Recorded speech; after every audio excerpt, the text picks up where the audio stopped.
En la mansión do Cristo está, allí no habrá tribulación, ningún pesar, ningún dolor que me quebrante el corazón. Allí no habrá tribulación, ningún pesar, ningún dolor, y cuando esté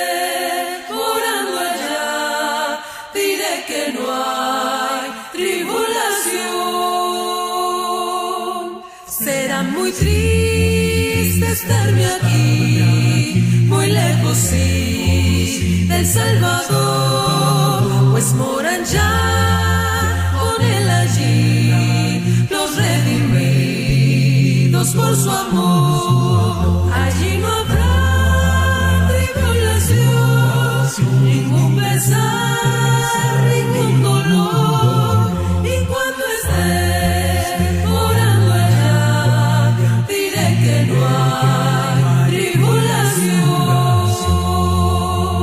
Perfecto amor yo encontraré en la mansión del Salvador, perfecta paz allí tendré, mejor que la que gozo.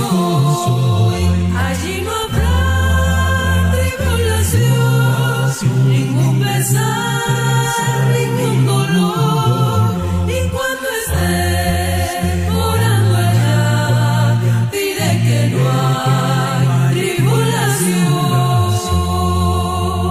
Entonces sí, yo gozaré de toda la felicidad, y ya con Cristo moraré por toda la eternidad.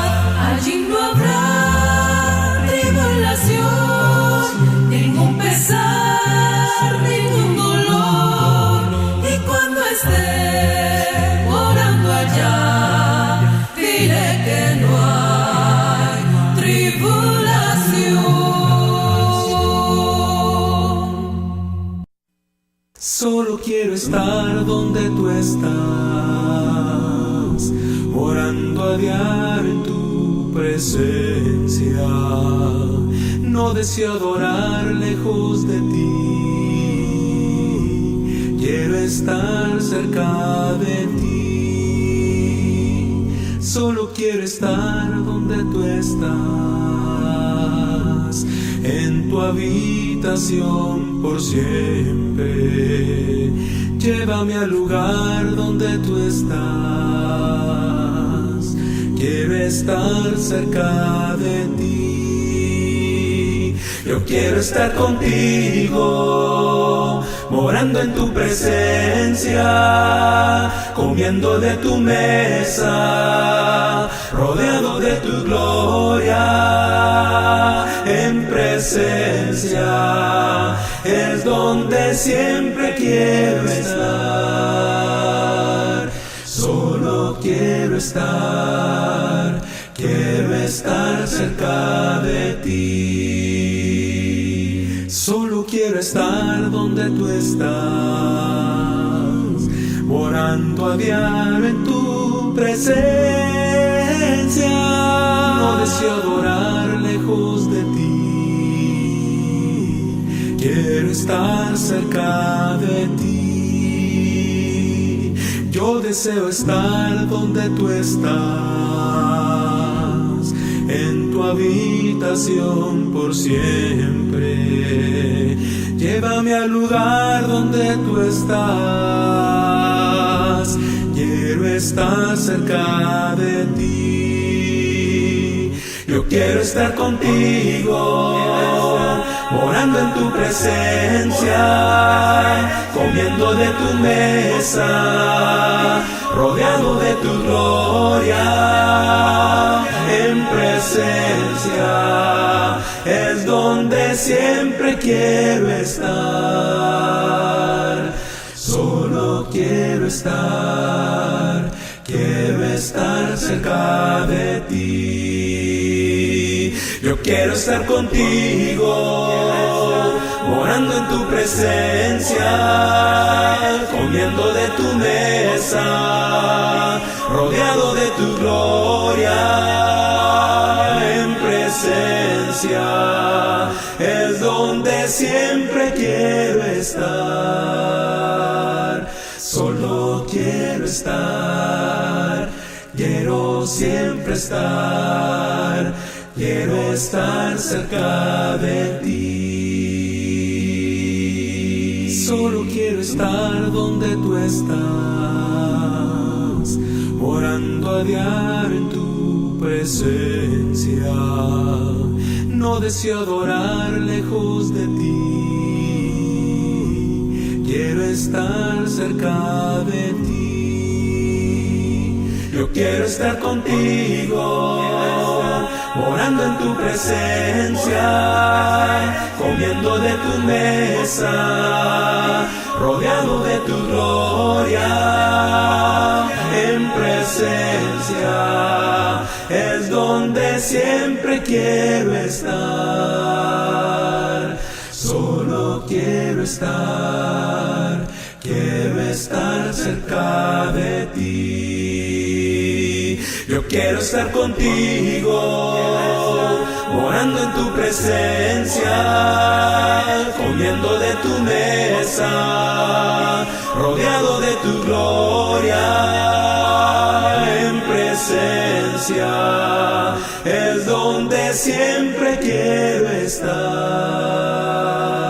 Solo quiero estar, quiero siempre estar, quiero estar cerca de ti.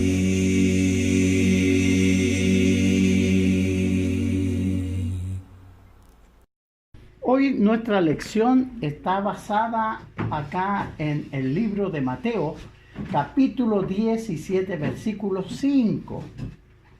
En el monte de la transfiguración, en la declaración que Dios el Padre hace respecto a Jesucristo. Él, en medio de la nube, dijo: este es mi Hijo amado, en quien tengo complacencia, a él oíd. Jesús había tomado a Pedro, Jacobo y Juan y los llevó a un monte alto. Mientras estaba allí, se transfiguró delante de ellos. Después de observar a su maestro conversando con Moisés y Elías, Pedro expresó un deseo de construir 3 tiendas, una para Moisés, otra para Elías y otra para Jesús. Fíjese que antes que él hubiera terminado de hablar, una nube de luz los cubrió y una voz salió de la nube diciendo: este es mi Hijo amado, en quien tengo complacencia. Fíjese que esta lectura o esta enseñanza que tenemos acá es muy importante, y este día nosotros la vamos a profundizar un poco acá en el libro de Mateo, capítulo 17, del 1 al 5.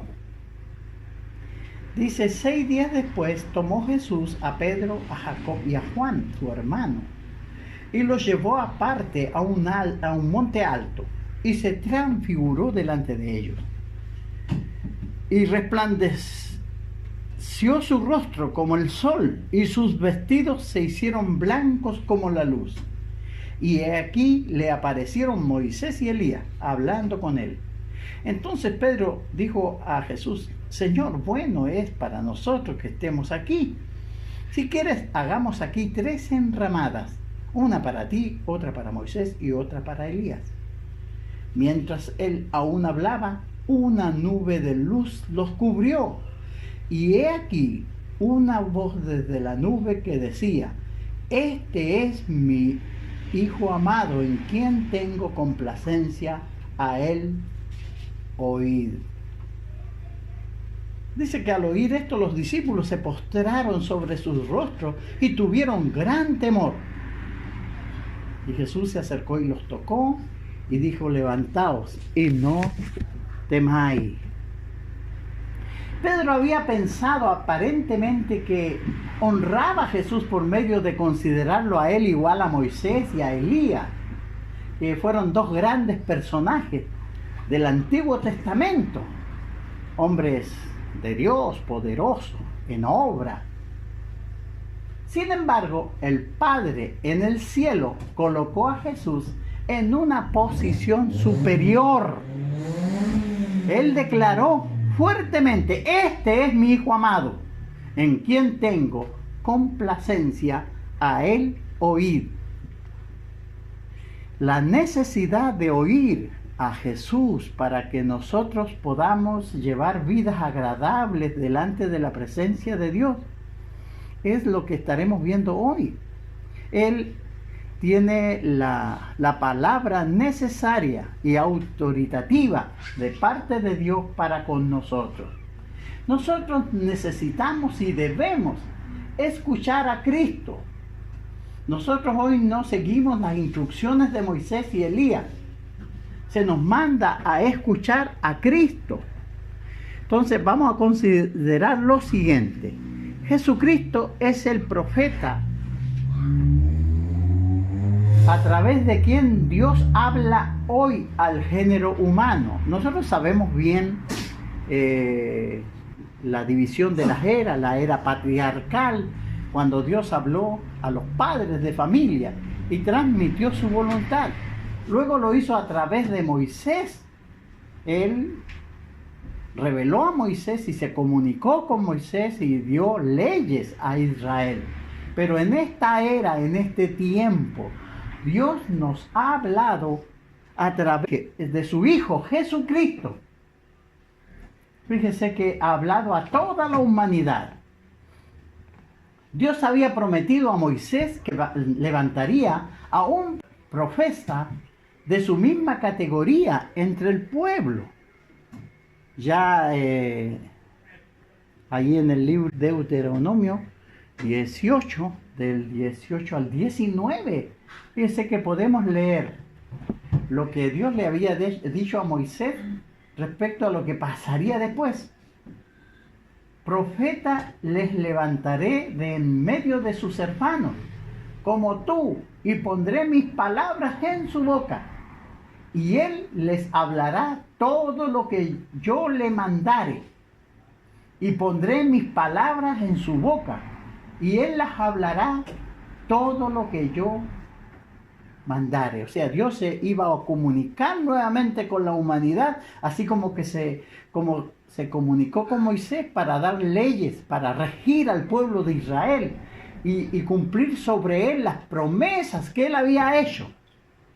Ahora también Dios volvería a hablar nuevamente al género humano y lo haría a través de este profeta. Pedro aplicó, fíjese, esta profecía a Jesús ahí en Hechos 3, del 18 al 26, en uno de los discursos que dijo ahí en los primeros capítulos del libro de los Hechos. Pedro proclama, o más bien señala, que la profecía de Deuteronomio se cumplía en la persona de Jesucristo. Dice el versículo 18 en adelante: pero Dios ha cumplido así lo que había antes anunciado por boca de todos sus profetas, que Jesucristo había de padecer. Así que arrepentíos y convertíos para que sean borrados vuestros pecados, para que venga de la presencia del Señor tiempo de refrigerio. Y Él envíe a Jesucristo, que os fue antes anunciado, a quien de cierto es necesario que el cielo reciba hasta los tiempos de la restauración de todas las cosas, de que habló Dios por boca de los santos profetas que han sido desde tiempos antiguos. Porque Moisés dijo a los padres: el Señor vuestro Dios os levantará profeta de entre vuestros hermanos como a mí. y a él oiréis en todas las cosas que os hablé. Y toda alma que no oiga a aquel profeta será desarraigado del pueblo. Y todos los profetas desde Samuel en adelante, cuanto han hablado, también han anunciado estos días. Vosotros sois los hijos de los profetas y del pacto que Dios hizo con nuestros padres, diciendo a Abraham: en tu simiente te serán benditas todas las familias de la tierra. A vosotros primeramente, Dios, habiendo levantado a su Hijo, lo envió para que os bendijese, a fin de que cada uno se convierta de su maldad. Fíjense que todo esto está anunciado. Los apóstoles se levantaron anunciando esta verdad. Fíjense que Jesucristo es nuestro guía, el que nos está señalando a través de la palabra escrita ahora el camino que nosotros vamos a seguir. Dice, el que no oyere a este profeta iba a ser desarraigado del pueblo. Si yo no oigo a Jesucristo que me está invitando, que me señala las cosas que yo tengo que hacer para salvar mi alma, y yo desoigo sus instrucciones, llegará el momento que seré quitado de raíz de ese pueblo y ya va a haber un tremendo problema para quienes así les suceda. Por eso tenemos que seguir las instrucciones de Jesucristo. Durante su ministerio terrenal, fíjense que Jesús declaró representar a Dios. Él dijo, no puede el Hijo hacer nada por sí mismo, sino lo que ve hacer al Padre, porque todo lo que el Padre hace, también lo hace el Hijo igualmente. Juan 5:19. Otra vez dijo, porque he descendido del cielo no para hacer mi voluntad, sino la voluntad del que me envió. Juan 6:38.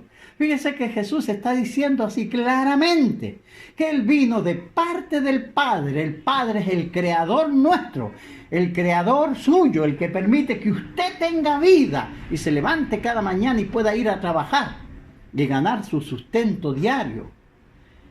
Ese creador envió a su Hijo para que nos instruyera respecto a lo que debíamos de hacer. Y Él declaró esto: yo lo que he oído de Él, del Padre, esto hablo al mundo. Juan 8:26. Juan 12:49, porque yo no he hablado por mi propia cuenta.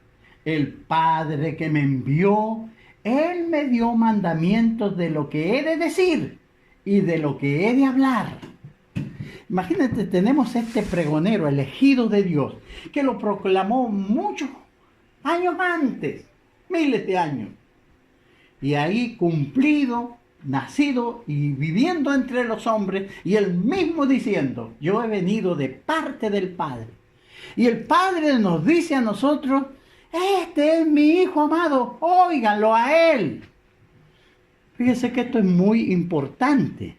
Jesucristo es aquel a través de quien Dios nos habla hoy.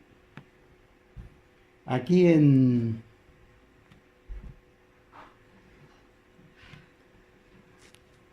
Hebreos capítulo 1. Nosotros podemos leer Hebreos 1 y 2. Dios, habiendo hablado muchas veces y de muchas maneras en otro tiempo a los padres por los profetas, en estos postreros días nos ha hablado por el Hijo, a quien constituyó heredero de todo y por quien asimismo hizo el universo. Entonces fíjese que debemos escucharle. Dios nos ha dado libre albedrío. Yo decido si quiero lo escucho, si quiero no lo escucho, es asunto mío, pero yo no voy a escapar de las consecuencias, si eso es lo que tengo que tener claro yo. Aquellos que rechazan su palabra serán condenados en el día final y no van a poder decir, es que yo nunca supe. No, si usted sabía, usted tenía la Biblia en su casa. Y hay que leerla. Sí, tenemos que ponerla en práctica. Son las advertencias de Dios. Esta es la voz escrita de Dios ahí. Que ese día se va a abrir y va a apuntar contra mí. Hoy me señala el camino que yo debo seguir. Yo debo obedecerla. Pero si yo me rehúso a obedecerla, yo voy a sufrir consecuencias. Entonces, Jesús dijo ahí en Juan 12:48, el que me rechaza y no recibe mis palabras, tiene que le juzgue. La palabra que he hablado, ella le juzgará en el día postrero. Fíjese, por eso se llama esta la espada de doble filo. Sí, porque te salva. Te puede llevar, catapultar hasta el cielo mismo. Pero se puede devolver en contra tuya, señalando tu desobediencia. Y nosotros no vamos a tener escapatoria. Por eso Jesús dice así, el que me rechaza y no recibe mi palabra tiene que le juzgue. La palabra que he hablado le juzgará en el día postrero. Fíjese que Jesús, el Hijo amado, tiene toda autoridad en el cielo y en la tierra. Mateo 28:18. Jesús se apareció a los apóstoles después de resucitar. Y Jesús se acercó y les habló diciendo, toda potestad me es dada en el cielo y en la tierra. Mateo 28:18. Fíjese que aunque su posición con el Padre era inherentemente suya, él había voluntariamente renunciado a ella para venir a ser un hombre y morir en la cruz por nuestros pecados. Claro, él estaba en igualdad con el Padre, en esa gloria que tenían al principio. Y Jesús dejó esa gloria y descendió a la tierra y vivió como ser humano, como usted y como yo. Y murió en la cruz para llevarnos de regreso a Dios. Fíjese que en su resurrección, dice Filipenses 2 del 5 al 11, aunque Jesús se humilló, renunció voluntariamente a esa posición que tenía junto con el Padre y murió en esa cruz, pero en su resurrección, dice Filipenses 2 del 5 al 11, Dios también le exaltó a lo sumo y le dio un nombre que es sobre todo nombre, para que en el nombre de Jesús se doble toda rodilla de los que están en los cielos y en la tierra y debajo de la tierra, y toda lengua confiese que Jesucristo es el Señor, para gloria del Padre. Fíjese que la iglesia tiene ese propósito, un pueblo para su gloria. Es lo que el Señor ha conquistado. Por eso nosotros nos reunimos para dar esa gloria a nuestro Dios y a nuestro Salvador. Tal vez ahora nosotros no se la demos. No querramos venir a darle la gloria y el honor, a hacer memoria de su muerte en la cruz. Es probable que tengamos cosas que nos entretienen y nos quitan el tiempo y dejamos de hacerlo. Pero va a llegar el día en que forzosamente vamos a tener que doblar la rodilla y glorificarle. Yo por eso vengo voluntariamente, primero porque le amo, porque reconozco que Él murió por mí. Él es mi Salvador y lo amo y le sirvo. Muchos no, tal vez consideren un poco pesado esto, pero fíjese que Dios le dio ese nombre, lo exaltó hasta lo sumo y le dio un nombre que es por sobre todo nombre, para que en el nombre de Jesús se doble toda rodilla de los que están en los cielos, en la tierra y debajo de la tierra. O sea, todo ser creado adorará. Y nosotros ya le estamos adorando y le amamos profundamente. Fíjese, todas las cosas han sido puestas bajo sus pies, con únicamente el Padre por excepción. Ahí en el 15:27 dice que Jesús está a la diestra de Dios. Su posición es sobre todo principado y autoridad y poder y señorío, y sobre todo nombre que se nombra, no solo en este siglo, sino también en el venidero. Todos los hombres y la gloria de los hombres no es nada. Él es Señor. Él tiene esa autoridad sobre todo principado y autoridad. Y hay gente que es soberbia, que no respeta a Dios, ni dice yo no creo en Dios. No importa. Eso no es trascendente. Jesús sigue siendo Señor. Y cuando le vean venir tendrán que darle gloria, porque Él sí vendrá. Y si está muerto lo va a resucitar a los incrédulos para que se den cuenta. Él es Señor. Fíjense que además de eso, Él es la cabeza, la autoridad, la cabeza sobre todas las cosas, a la iglesia. La iglesia es ese pueblo que el Señor ha escogido, ha elegido, ha comprado con su propia sangre. Y Dios le resucitó y le ha puesto como Señor, como cabeza, como autoridad máxima sobre la iglesia, la cual es su cuerpo. Él es la cabeza de la iglesia, fue exaltado por Dios y tiene preeminencia en todas las cosas. Ahí Colosenses 1:18 dice, y Él es la cabeza del cuerpo, que es la iglesia, el que es el principio, el primogénito de entre los muertos, para que en todo tenga preeminencia. Fíjese que el personaje más interesante de la humanidad es Jesucristo. Entonces nosotros tenemos que considerar quién somos nosotros.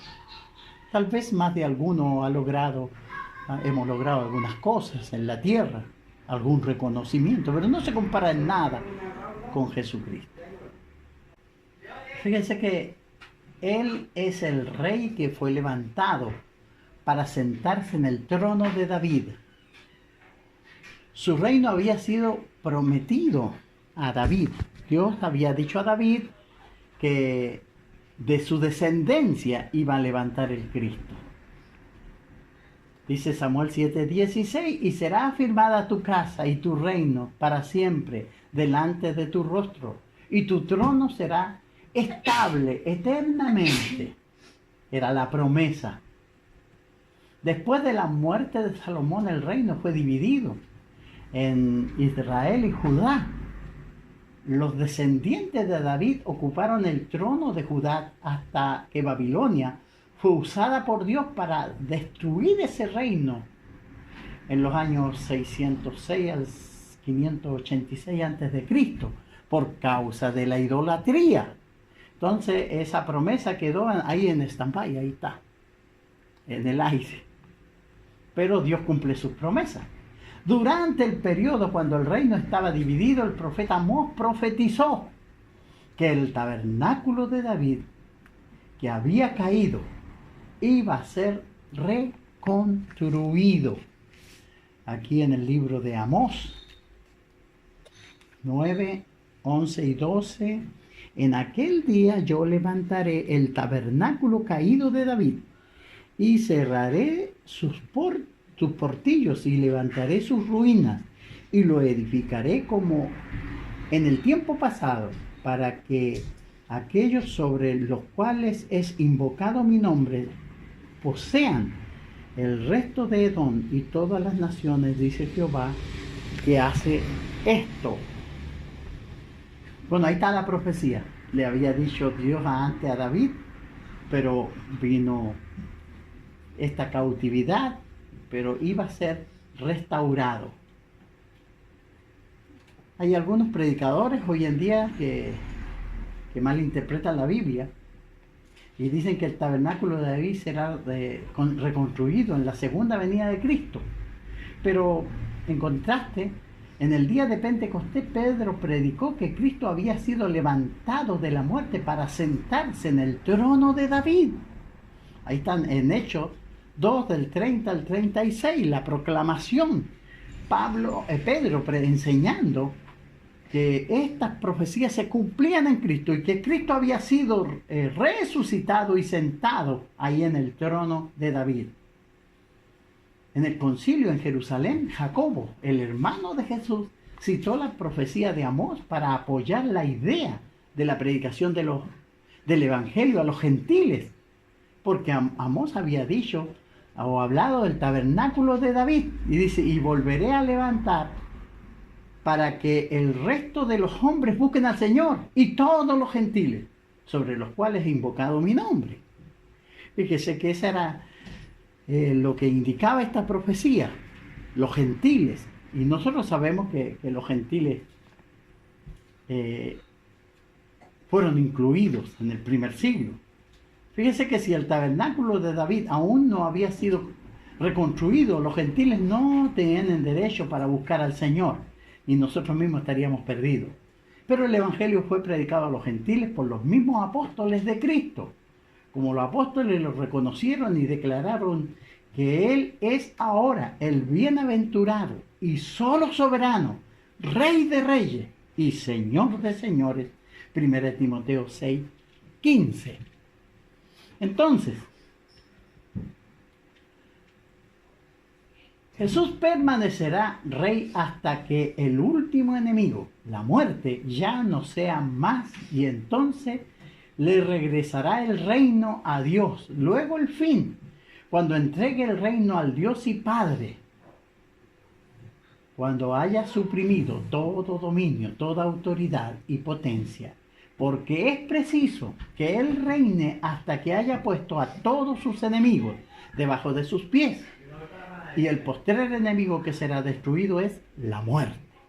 1 Corintios 15, el 24 al 26. Jesús debe ser escuchado a causa de su autoridad. Fíjese que eso es muy importante. Él es la cabeza del cuerpo que es la iglesia. Dice Efesios 1, 22 y 23. Y sometió todas las cosas bajo sus pies, y lo dio por cabeza sobre todas las cosas a la iglesia, la cual es su cuerpo, la plenitud de aquel que todo lo llena en todo. Entonces, Dios desde el cielo ordenó al apóstol que teníamos que oír a Jesucristo, a Él oír. Ahora nosotros tenemos que someternos a Él para preservar nuestra salvación. Colosenses 1:18, el texto paralelo. Y Él es la cabeza del cuerpo que es la iglesia. Él que es el principio, el primogénito de entre los muertos, para que en todo tenga preeminencia.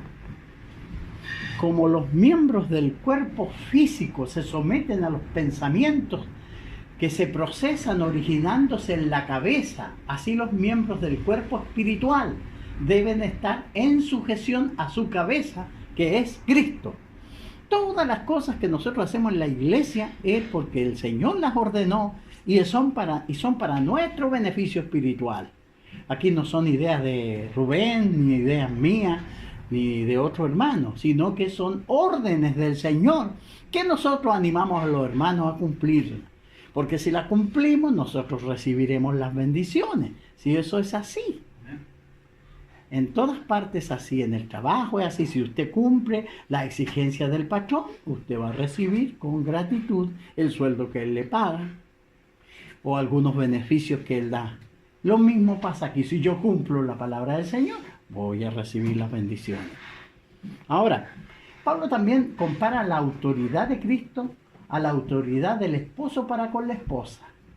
Dice, porque el marido es cabeza de la mujer, así como Cristo es cabeza de la iglesia, la cual es su cuerpo, y Él es su Salvador. Así que, como la iglesia está sujeta a Cristo, así también las casadas lo estén a sus maridos en todo. Nos dijeron amén las hermanas. Pero sí, esta es una orden del Señor. Amén. Amén. Tenemos que hacerla. Ahora bien, su autoridad como cabeza es amor, sacrificio y sustento, como dice el texto de Efesios 5, con respecto al... Dice el versículo 25. Maridos, amad a vuestras mujeres, así como Cristo amó a la iglesia y se entregó a sí mismo por ella. El 28. Así también los maridos deben amar a sus mujeres como a sus mismos cuerpos. El que ama a su mujer, a su mismo cuerpo ama. El 29. Porque nadie aborreció jamás a su propia carne, sino que la sustenta y la cuida, como también Cristo a la iglesia. Entonces, debiéramos amorosamente someternos a Cristo, sabiendo que sus mandamientos no son gravosos, no son cosas difíciles que nosotros no podamos cumplir. Fíjese que la obediencia es nuestro sacrificio y nuestra ofrenda que podemos ofrecerle al Señor cuando Él nos ordena y nos manda. Cualquier cosa que hagamos, sea de palabra o de hecho, debe ser hecha en el nombre del Señor Jesús, dando gracias a Dios Padre por medio de Él. Colosenses 3:17. Fíjese que leyendo el texto de esta declaración se revela que su aplicación incluye no únicamente lo que hacemos en nuestra actividad de iglesia, sino que lo que hacemos en nuestras relaciones diarias con los demás. Esto nos hará ser nosotros mejores compañeros de trabajo, mejores hijos, mejores esposos, mejores vecinos. Porque vamos a hacerlo todo en el nombre del Señor, bajo la autoridad del Señor. Tanto nuestra enseñanza como nuestra práctica debe reconocerse y someterse a la autoridad de Cristo. Las doctrinas aceptadas por un individuo reflejan en la forma en que él vive y también en la forma que él adora.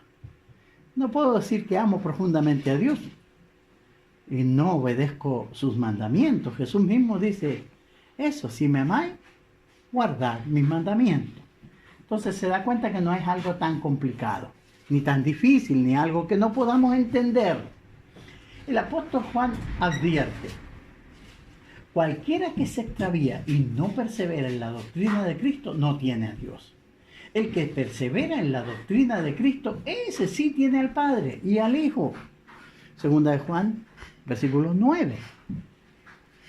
Entonces, también dice, fíjese, si alguno viene a vosotros y no trae esta doctrina, no le recibáis en casa ni le digáis bienvenido. Entonces, Jesús es nuestro profeta y rey. Como nuestra cabeza, Él tiene toda autoridad. Entonces, si es así, debemos a Él oír. La pregunta es, ¿estamos oyendo al Señor realmente?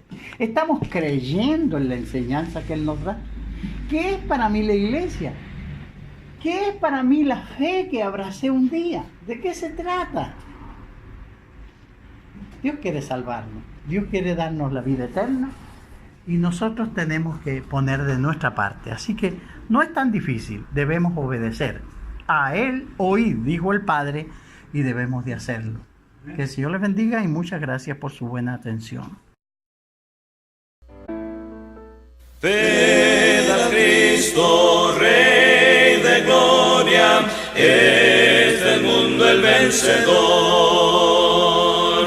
De la guerra vuelve invicto, todos démosle el honor.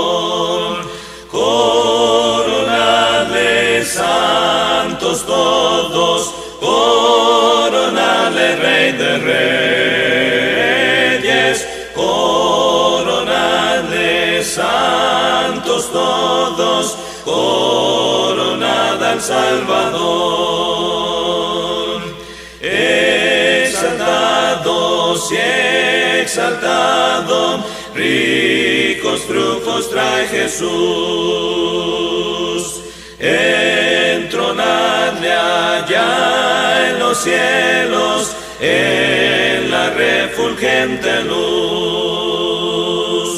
Coronadle santos todos, coronadle Rey de Reyes, coronadle santos todos, coronad al Salvador. Si los malos se burlaron, coronando al Salvador, hoy los ángeles y santos lo proclaman su Señor. Coronadle santos todos, coronadle Rey de Reyes, coronadle santos todos, coronad al Salvador. Escuchad sus alabanzas que se elevan hacia Él. Victorioso reina el Cristo, adorada Emmanuel. Coronadle santos todos, coronadle Rey de Reyes, coronadle santos todos, coronad al Salvador.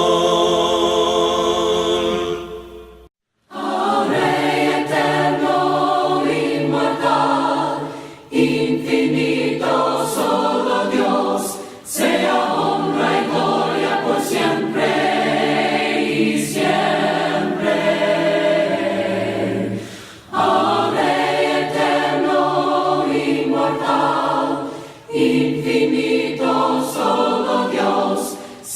honra y gloria por siempre y siempre.